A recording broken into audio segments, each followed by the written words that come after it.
Thank you, Nishant. Welcome, everybody. I hope everybody's doing well and staying safe. Um, this is actually a very, very important topic, not just for the boards, but actually in your clinical practice as well. And the areas I want to cover today, first I want to talk about the approach to acute management of inherited arrhythmias. And again, a lot of the board questions will be focused on acute management of VT or VF. And I think it is important that you understand some of the mechanisms of the arrhythmias and how they can be treated pharmacologically or otherwise. And then most of the talk will be focused on obviously the inherited arrhythmia syndromes like long QT syndrome, short QT, Rugaard syndrome, and the J-wave syndromes. Again, that's an area which I suspect isn't covered very well, but it's certainly prime for the boards, right, in terms of questions, J-wave syndromes.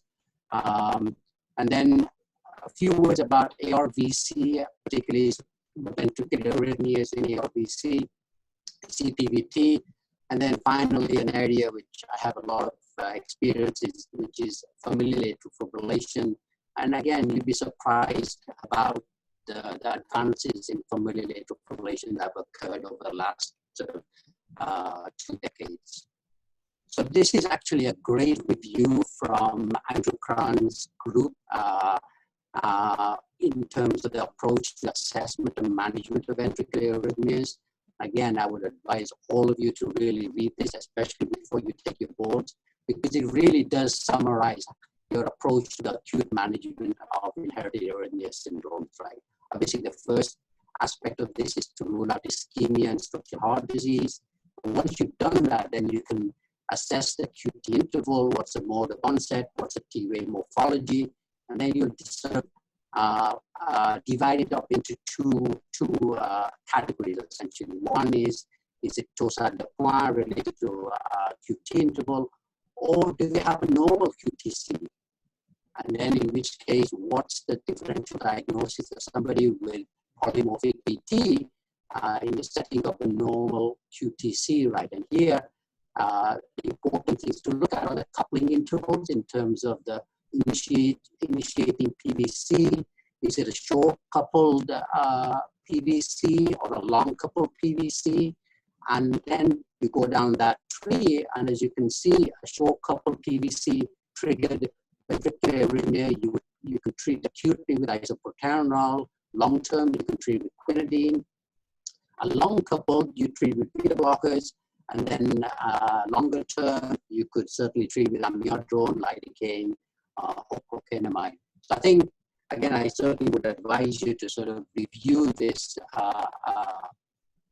summary by Andrew Cron and his group, right, that was published just last year. It really is a very, very good summary of the assessment of acute management of inherited arrhythmia syndromes. Now, this is, I'm sure you've seen this headline many, many times before, and this reflects a sort of different phases of inherited arrhythmia syndrome. This is a teen who collapses and dies at a basketball. You may think, well, perhaps the patient has hypertrophic cardiomyopathy, but in fact, that was not the case, right? And this is the proband who passed away, unfortunately, on the basketball floor. And this is the 9-year-old siblings ECG. And I don't need to point out to you that the QTC is markedly prolonged. Remember, we always look at the corrected QTC, and here we use the Bazet formula, and the corrected QTC in this case was 551. Now, going back to the pedigree, this was the proband, or the index case, we call it, and this is the sister whose ECG I just showed you. So then having two siblings, one which we suspect died of the long QT syndrome, and the other one who has evidence of prolonged QTC, we then did an ECG on the mother. The mother's ECG at baseline, the QTC was normal. Important to remember that 30% of patients with a congenital long QT syndrome have normal baseline QTCs. So one of the first screening tests that we do, particularly for long QT1, is to do an exercise test. And this is the mother's ECG post-exercise. And what I want you to really focus on is the QT interval post-exercise, immediately post-exercise. And what you can see here is that it's greater than 50% of the RR interval, meaning that it does not shorten appropriately with exercise. So again, this is almost diagnostic of the congenital long QT syndrome, which is in fact what this family had. They had long QT syndrome 1. And as I showed you, as I told you, 30% of patients who carry a mutation in one of the long QT genes have a normal QTC. And this is reflected by the grandfather, okay? Got a QTC of 402, right? And this is what we call incomplete penetrance. Okay. All right, this is a second case. This was actually a case at UIC. A 49-year-old Latina woman presents with recurrent syncopal episodes. Most recent one while she was praying at church. And what she was on hydrochlorothiazide for hypertension. On admission, potassium was 3.2. She did give a strong family history of sudden death at a young age with fainting. And this is the presenting ECG.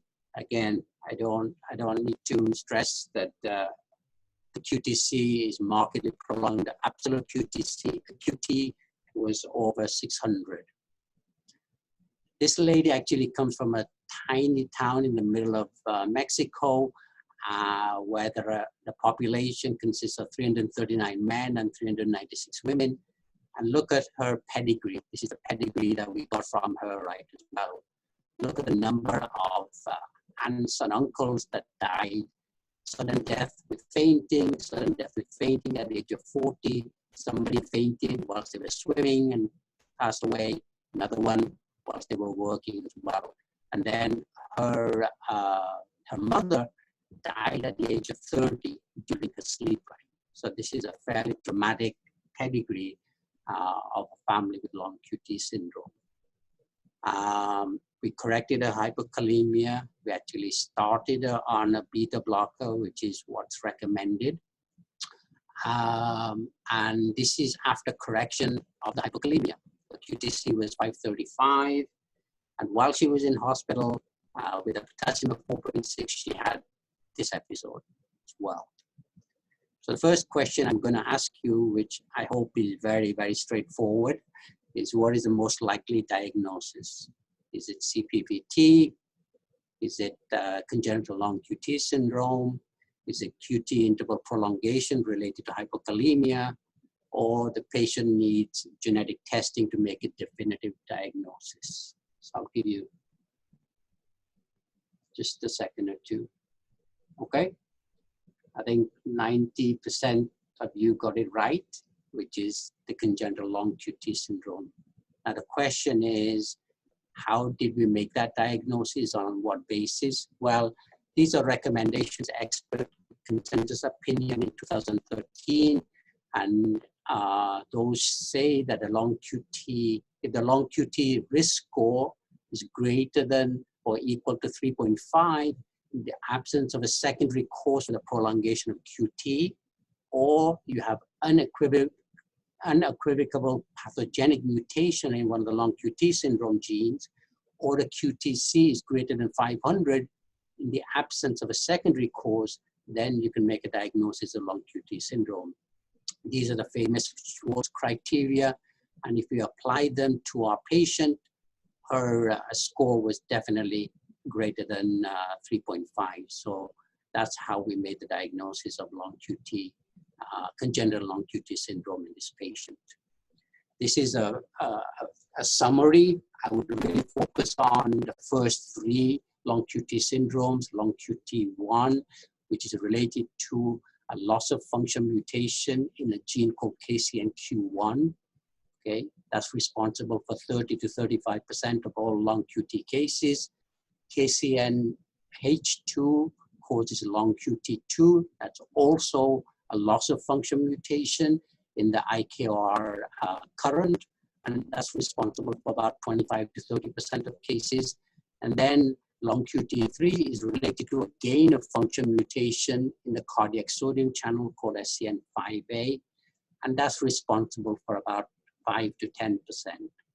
It is possible they could ask you a question about some of the rarer forms of long QT. The particular ones I might think about are the Anderson-Tavil syndrome, where not only do you have QTC prolongation, but you also have some neuromuscular manifestations. And then the Timothy syndrome consists of mental retardation and syndactyly. The other ones, it's highly unlikely they would ask you about, but certainly remember Anderson-Tavil syndrome related to a mutation in KCNJ2 potassium channel, and then Timothy syndrome associated with syndactyly and mental retardation.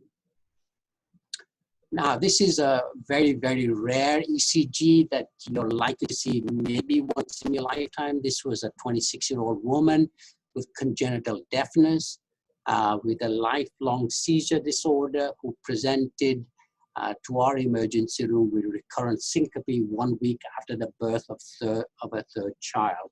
I actually saw this patient when I was at Vanderbilt, and I called these T waves, Himalayan T waves, and look at the QTs. QT is over 900 milliseconds. I didn't put a question up, but I'm asking you now, what syndrome does this patient have? Just give you a second or two. I didn't ask a question, I should have done, but just think, what syndrome does this patient have? She's 26, she's got congenital deafness, a lifelong seizure disorder in inverted commas, and present with recurrent syncope after the birth of a third child. For those of you that thought about it, it's the Javel-Lange-Nielsen syndrome. This is an autosomal recessive syndrome where the patient carries 2 abnormal potassium channel genes. Remember, one question they could definitely ask you is, what is the risk of the offspring of somebody with Javel-Lange-Nielsen syndrome having the long QT syndrome? And because it's an autosomal recessive, every single offspring of the patient will have long QT syndrome. And in fact, this patient, all her kids did have long QT syndrome. 2 of them actually landed up having to have an ICD implanted by Frank Fish at Vanderbilt Medical Center. Okay, getting back to our family, I just show you this in preparation for the next question. Next question is, which subtype of long QT syndrome do you think our Latino woman has? Okay, just take a look at the ECG. Long QT1, long QT2, long QT3, difficult to determine. Just give people a second.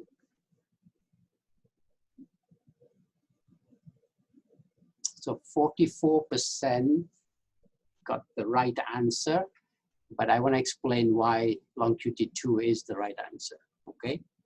So let's go back to the pedigree. Again, look at the pedigree, look at how some of the family members died. You may think that because the family member died in their sleep, remember, long QT3, the patients died in their sleep. So you might think, well, maybe it's long QT3 because her mother died in her sleep. However, what about this patient who died while swimming? Maybe that's long QT1. Swimming is strongly associated with long QT1. And then working, right? That could be either, okay? So I think based on the pedigree, I think it's very hard to tell. Now, does the ECG give us some more clues? I think it does. Look at V2. Look at this notching, okay? And I've blown it up here just so that you could see it, okay? So this is the reason why it's long QT2, and we actually made this diagnosis before some other tests that we did as well, okay? Now, this is a very, very important slide because it tells you the triggers for each of the long QT syndromes. As I mentioned, long QT1 is swimming. Swimming is a major trigger for long QT1. On the ECG, as I showed you in the first case, the QT does not shorten with exercise. Okay, so if somebody's ECG, when they exercise, it doesn't shorten with exercise, and a family member died during swimming, almost certainly it's long QT1.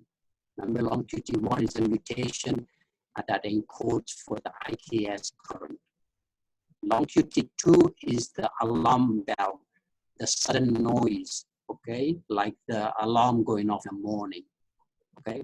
So long QT2 is a sudden noise trigger. And then long QT3 is sleep and rest. Sleep is by far the strongest trigger for long QT3, and that's a mutation in the cardiac sodium channel called SCN5A, all right? And these are the percentage of mutation carriers with events age less than 40. So 25% have long QT1, 50% and 50% long QT3. This is actually a very, very important slide because, again, they can ask you a lot of questions about the triggers for Torsades in long QT syndrome.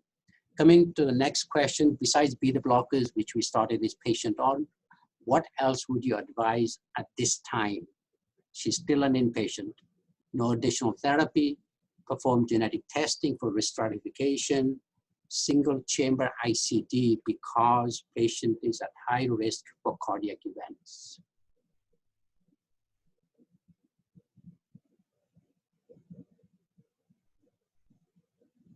Okay, 62% got the, well, changing, right? About half got the right answer. The right answer is actually single chamber ICD, and I'll explain why. So how do you risk stratify patients with long QT syndrome? Well, there's three things you need to look at. One is gender, two is the QTC, and three is the actual disease gene. This is a review that Silvia Piori published almost 2 decades ago now. What it emphasizes is anybody with a QTC over 500 milliseconds in the absence of a secondary cause for the QT prolongation is at high risk, over 50% risk of a cardiac event. Long QT1 is also high risk, long QT2, male sex, and long QT3 as well, okay? So our patient had long QT2, and she also had a QTC in the absence of a secondary cause that was greater than 500 milliseconds. So she was at high risk. So that's why we implanted a single chamber ICD in addition to the beta blockers that we had started almost immediately when she was in hospital. This is the management of long QT. And again, the high risk groups are people who have children who have long QT, and particularly syncope are at high risk. Other high risk groups are the Javel-Lang-Nielsen syndrome, anybody with QTC greater than 500, males with long QT3. One important thing to remember, which is in contrast to the other inherited arrhythmia syndromes, a family history of sudden cardiac death is not a marker of high risk. So they could ask you that, whether a family history of sudden cardiac death is a marker of high risk. And if you notice for this Latina woman, I did not put that as a risk factor. So sudden cardiac death in a family member is not a risk for long QT syndrome. Next question, an ICD is implanted and the patient returns 3 months later. What do you recommend now? No additional testing. There's no role for genetic testing. Genetic testing to identify a pathogenic mutation in a long QT syndrome gene so that family members can be screened, or a left stellate ganglionectomy. Okay, that's good. 100% said genetic testing. And you're absolutely right. The reason why genetic testing is important, not to make the diagnosis in this case, but for cascade screening in family members. And again, this is the role of genetic testing in long QT syndrome, where the diagnosis is equivocal. It's also useful to help personalized treatment options and management, particularly for long QT3. Remember, long QT3 is a mutation in the cardiac sodium channel, a gain of function mutation.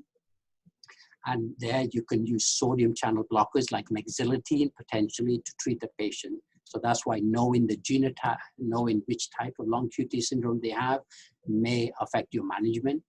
And then finally, to confirm or exclude the presence of a pathogenic mutation in a pre-symptomatic family member, or what we call cascade genetic testing. So this patient did actually undergo genetic testing, and this is the result we got back. A variant of unknown significance identified in KCNH2. Remember, KCNH2 is long QT2, which is what we suspected. Now what? And this is often, we often get this result. What do you do now? So next question, what is the quickest way to determine if the VUS is pathogenic or disease causing? Functionally characterized in heterologous model systems, it is not possible to determine if the VUS is pathogenic. Genotype affected first degree relatives looking for co-segregation of the VUS with long QT syndrome, or perform whole exome sequencing.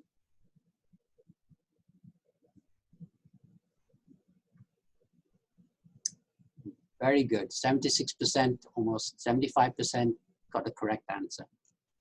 It is actually genotype affected first degree relatives. And why do we want to do that? Well, if you can show that another affected family member who's affected carries that variant, that same VUS, then it co-segregates with the phenotype. And that's exactly what we did. Unbeknownst to us, she has an arm of the family that underwent genetic testing by the Brugada brothers, would you believe, in Europe. And look at this, right? Her cousin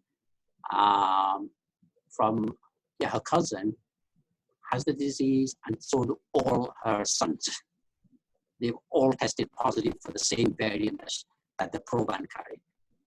So again, this emphasizes the importance of expanding the family and finding other family members who carry the variant, and then you can determine that that variant is actually not a VUS, but it is actually a disease-causing variant or mutation. Very good.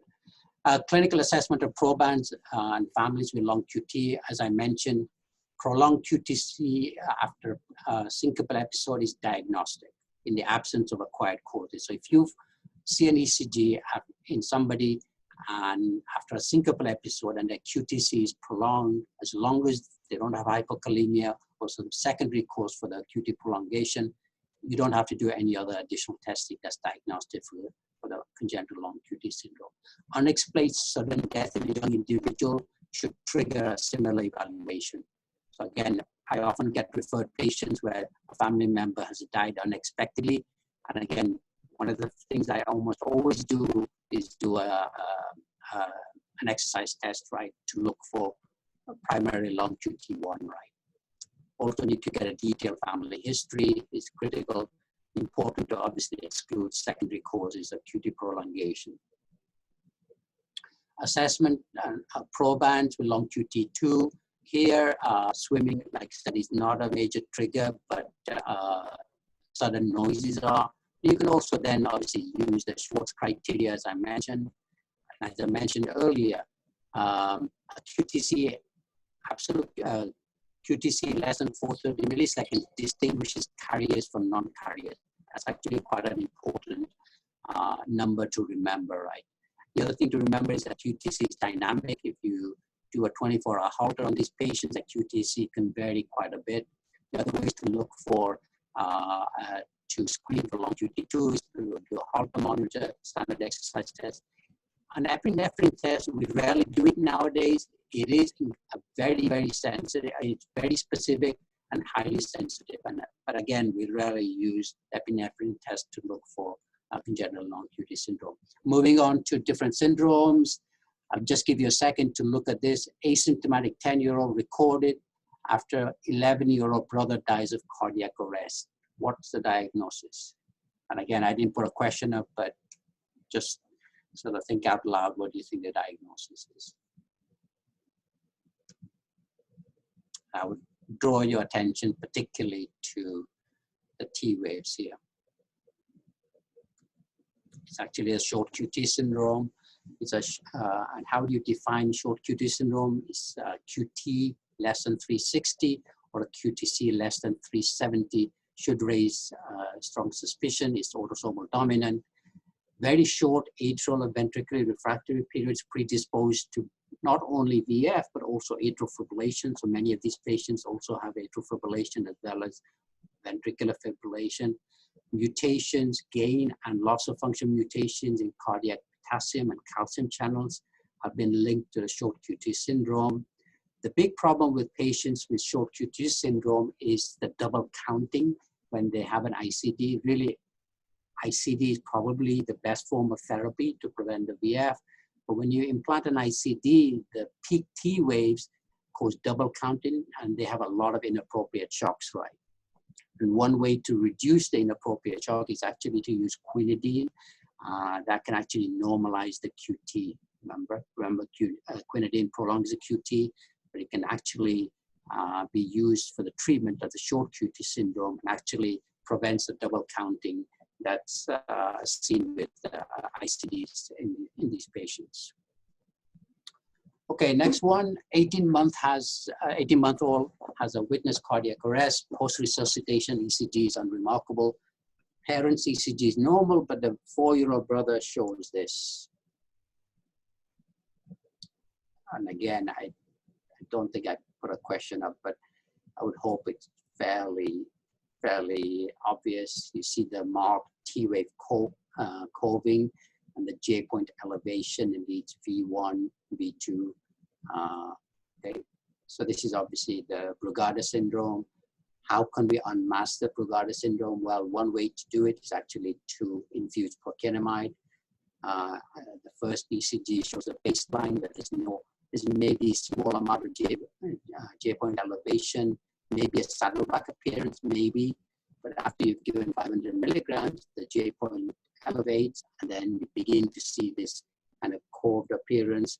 And after 1,000 milligrams, you do see the pathognomic curved appearance. Remember, you have to have it in 2 leads. 1 lead is insufficient. What is a Brugada? Oh, one other thing I should mention, and this might give you a clue as to what gene is causing the Brugada syndrome. If you see PR interval prolongation on the ECG, that's a strong suggestion that they have a mutation in the cardiac sodium channel, because the main gene, the SCN5A is the main gene that causes Brugada syndrome. But if you see PR interval prolongation like you did in this patient, likely chances are they've got a mutation in the cardiac sodium channel that's giving rise to the Brugada syndrome. Okay, because of sudden death due to ventricular fibrillation, especially initially identified in Southeast Asian men who often died at night. Typical ECG findings are not always present, exacerbated by sodium channel blockade, syncope, and sudden cardiac death. This is something that is very testable, is fever. So they may show you an ECG at baseline and then tell you that this patient has a fever and this is the ECG, what's the diagnosis. So fever is a trigger for VF episodes in patients with Brugada syndrome. It's autosomal dominant. The major gene, and it's a loss of function mutation in the cardiac sodium channel gene, SCN5A, but it's only been identified in about 20% of affected subjects.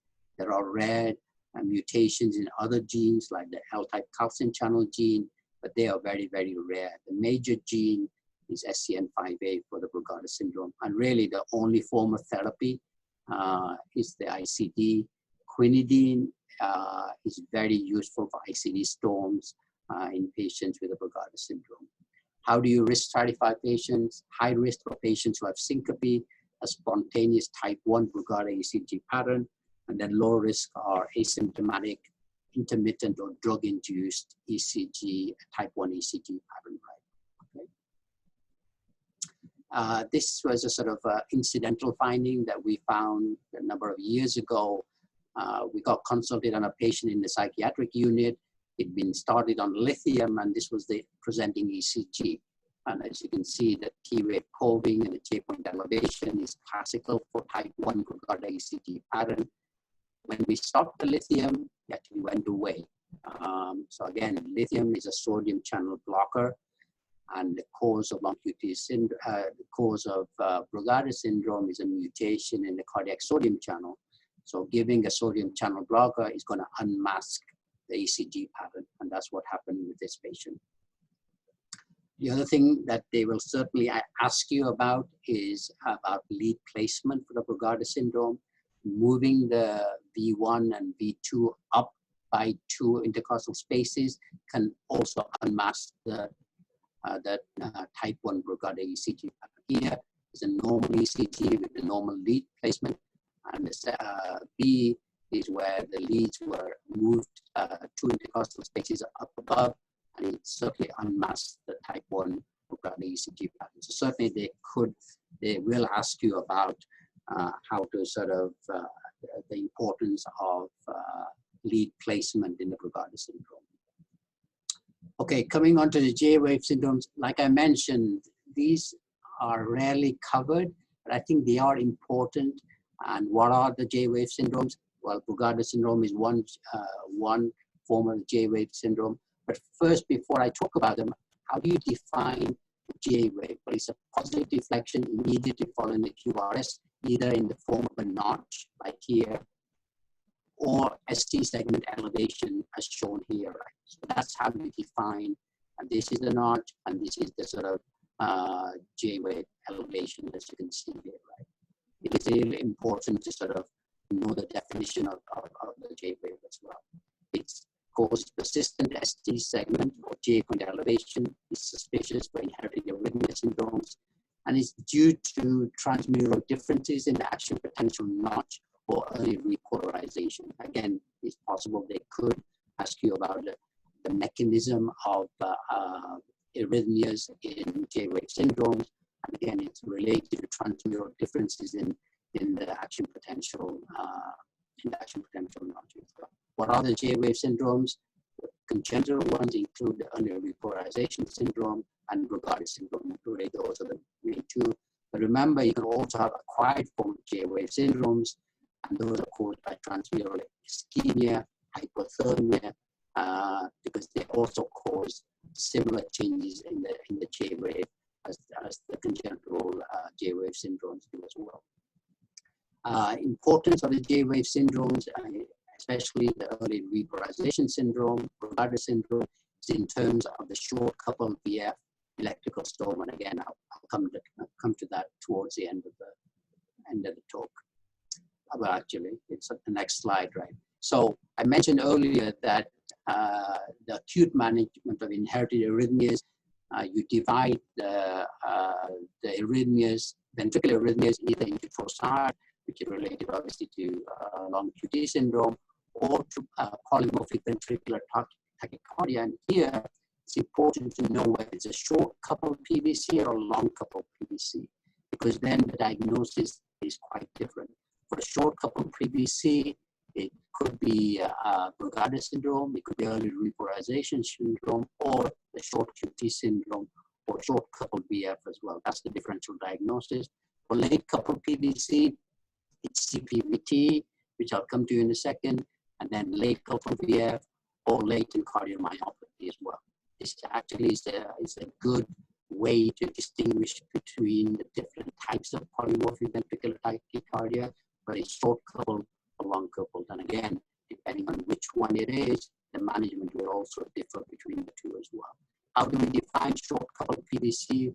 RI interval is less than 400 milliseconds between the preceding QRS and the subsequent PVC. So that's how we define a short coupled PVC. Okay, coming on to the next one. 38-year-old Latina woman presents with palpitations during a 5K run.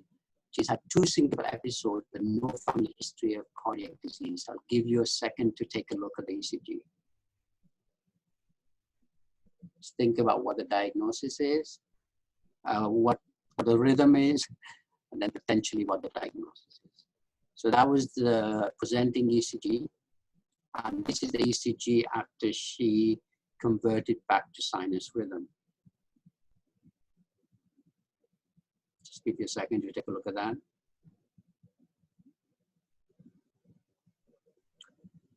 Does she have ARVC? I hope you did think of ARVC as a differential diagnosis, but we actually went ahead and did cardiac MRI because we had a strong suspicion it was ARVC, and what we found was that the RV function, RV ejection fraction was 35% in a lady who's a long distance runner.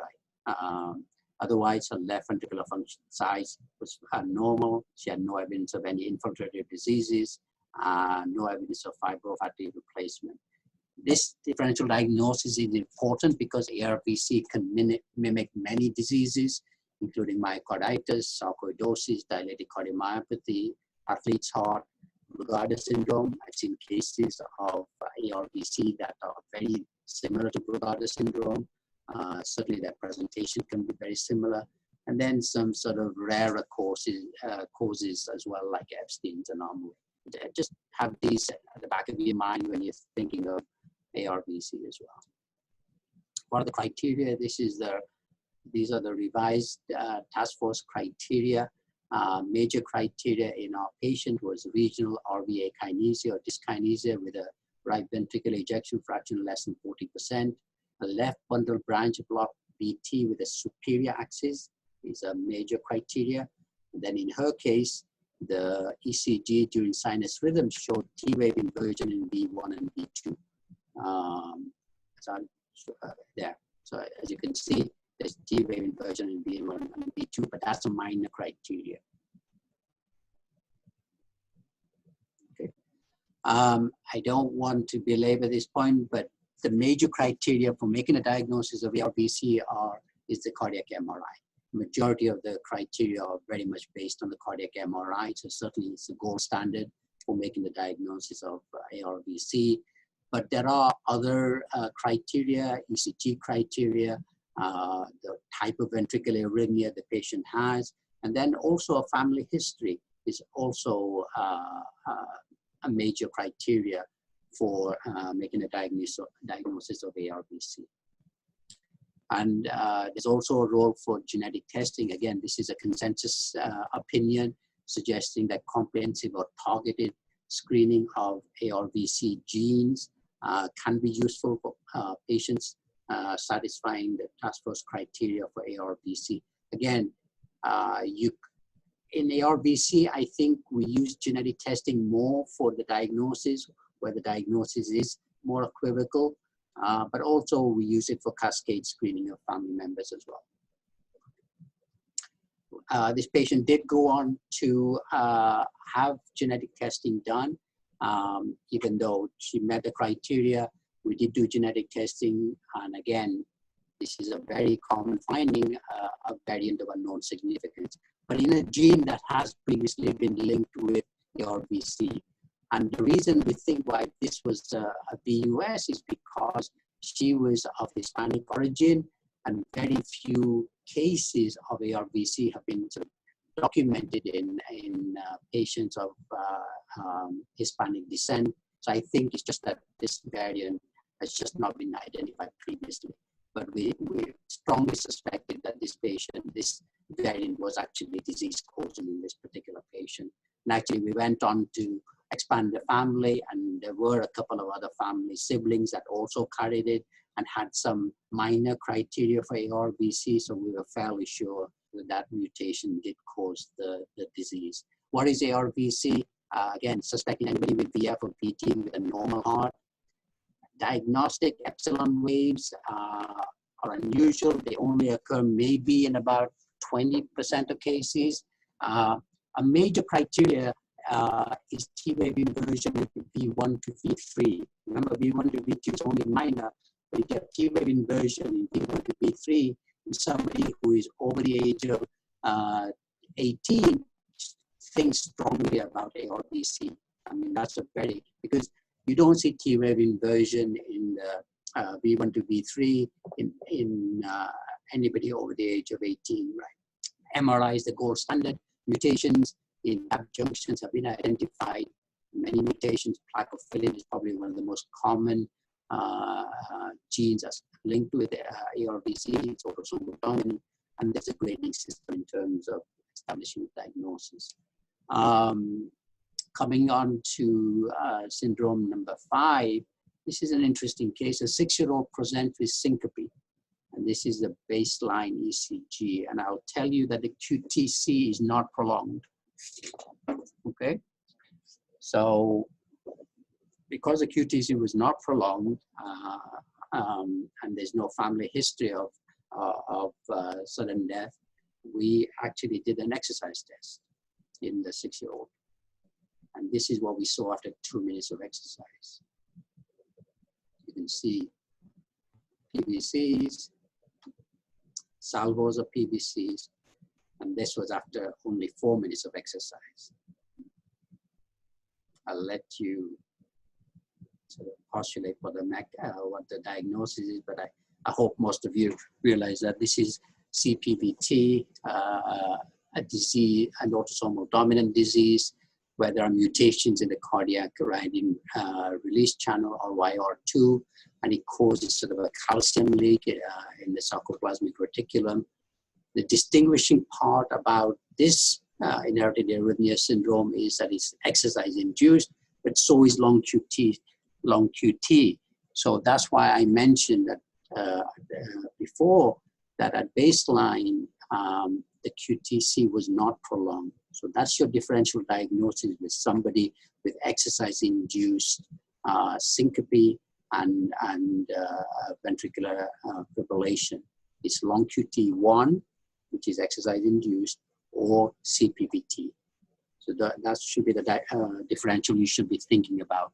And obviously, you can rule out long QT. The baseline ECG is not prolonged, especially if it's not over 500, then most likely it's going to be a CPVT. There is an autosomal recessive form where there's mutations in calcium buffering protein, but that's very, very rare, right?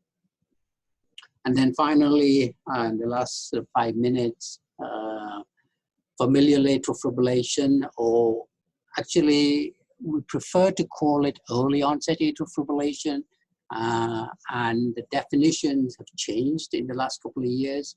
And how do I define early onset atrial fibrillation? It's typically atrial fibrillation is somebody who is less than 60 years of age, irrespective of whether they have hypertension, diabetes, or other risk factors for atrial fibrillation. So that's how we currently define early onset atrial fibrillation, because we know from studies, genetic studies, that carrying a common genetic variant for atrial fibrillation is just one risk factor, or carrying a mutation in a gene linked with atrial fibrillation is just one risk factor.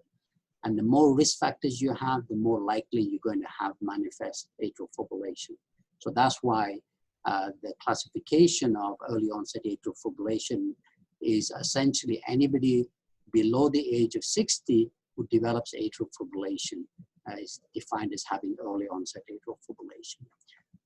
This question, they will ask you, what was the first gene that was linked with familial atrial fibrillation? It was KCNQ1. And this was in a large Chinese family where they had familial atrial fibrillation, and it was a gain of function mutation in a cardiac potassium channel gene, KCNQ1. And the physiologic effect of that mutation was it shortened the atrial action potential duration, and noticeably, and again, they could certainly ask you, it actually prolonged the QT interval. So these patients actually on the ECG actually had prolonged QT, and that was sort of a clue that they may actually carry a mutation in a gain of function mutation in this particular ion channel. So they may, again, they may ask you what the first gene that was linked with familial atrial fibrillation. It was KCNQ1. The other genes that have been identified have mostly been in ion channels. And then the first non-ion channel gene that was identified is a gene that encodes for atrial natriuretic peptide. The gene is called NPPA, natriuretic peptide precursor A. It's also inherited autosomal dominant. It's a gain of function mutation. But in this case, it actually shortens the APD. And the associated phenotype with this particular form of familial atrial fibrillation is that they actually develop an atrial myopathy. And it's actually quite funny, the family that we discovered this particular gene in, an electrophysiologist in Boston actually did a EP study on a family member, and he could not pace the atria because they had developed this severe atrial myopathy associated with this mutation in this particular gene. The patient also had atrial fibrillation as well, right? So it was actually very striking that these patients also develop a severe form of atrial myopathy. We think that's probably the mechanism by which they develop atrial fibrillation. But again, this is the first non-ion channel gene that has been linked with familial atrial fibrillation. And then more recently, and this is actually important, and it's important for a number of reasons, is for a long time we've known the association between heart failure and cardiomyopathy and atrial fibrillation. But we really don't understand the mechanism by why is it that patients with heart failure develop atrial fibrillation. Yes, we can postulate ion channel remodeling and structural remodeling, but recently mutations in myocardial structural proteins like titin have now been also linked with atrial fibrillation. And just last year, mutations in titin were associated with early onset atrial fibrillation. And that's the first, I mean, remember, titin is an incredibly important gene. It's the most common cause of inherited dilated cardiomyopathy. 20 to 30% of patients who have dilated cardiomyopathy carry a mutation in titin. So as you can imagine, these patients also have a very high risk of developing atrial fibrillation as well. But in this particular study, all these patients actually develop their atrial fibrillation before they develop their cardiomyopathy. And that's how we associated a mutation in titin with early onset atrial fibrillation. And we think it's a loss of function mutation, but really nobody understands the mechanism, how a mutation in a myocardial structural protein can give rise to an arrhythmia like atrial fibrillation. Okay, and then final slide, last few minutes. Take-home messages, both genetic and phenotypic variability of inherited arrhythmia syndromes is very, very common. Patients with greater than one mutation tend to have a worse phenotype, like the Javel-Lang-Nielsen syndrome. They have a very severe phenotype. If you carry more than one mutation, then the phenotype is often lethal and very, very severe. Detailed clinical assessment of the index cases begins with personal and family history. And then you can do provocative testing like prokeenoid challenges, or you can do an exercise test for CPVT, or you can do an exercise test for prolonged QT syndrome. Evaluating families is critical for inherited arrhythmia syndromes, and genetic testing is increasingly being used, particularly for cascade screening of family members. And again, they will ask you almost certainly a question on cascade screening of family members.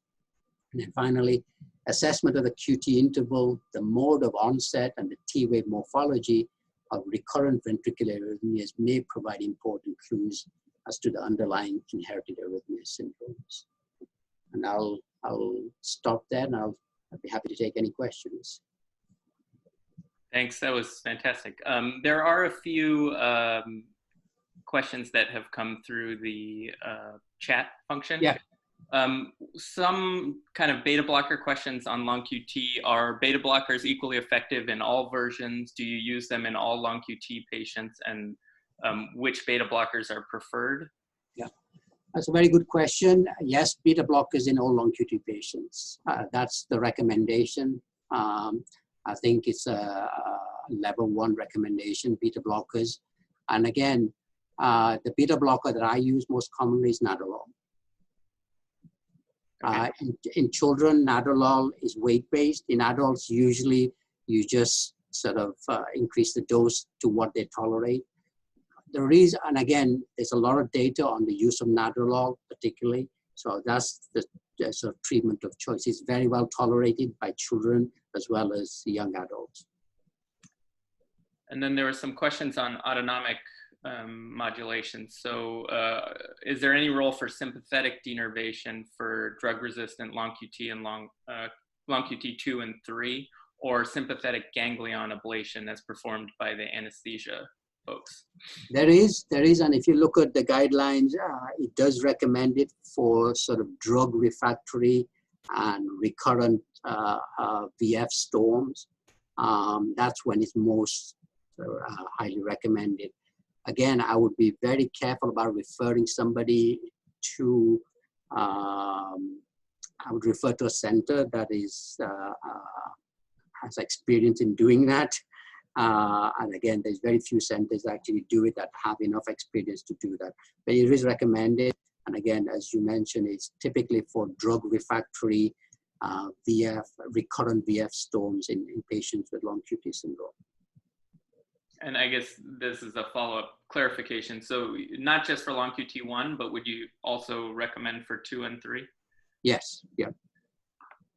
And then there was a question here. If someone had long QT and a cardiac arrest, is there any situation where you would not give them an ICD, like if they were not on a beta blocker? Again, it would depend a lot on the other high risk factors. It would depend strongly. Having a cardiac arrest, right? Again, the recommendation is that beta blockers really before you think about an ICD. But if they have other high risk factors like QTC greater than 500, I think most arrhythmia physicians, right, would be very reluctant not to put an ICD in that patient, right? Yeah, I would agree. I think they probably would end up with an ICD. Yeah, I think then, so. One of our fellows, Anna, had a question. How does a gain of function mutation in KCNQ1 cause long QT? Okay, that's a challenging question. I think what is related to, Anna, is that it's related to differential expression of the beta subunits of KCNQ1, and I think the reason why you get QT prolongation in KCNQ1 mutation, right, in atrial fibrillation is because the beta subunits are differentially expressed in the ventricle versus the atrium. And I think in the ventricle, there they actually do prolong the action potential duration, right? That's how we think it is. Again, it's a very good question. Nobody really understands why patients with familial atrial fibrillation with a mutation KCNQ1 will end up having QT prolongation. But I think it's related to the differential expression of the beta subunits that are associated with the protein.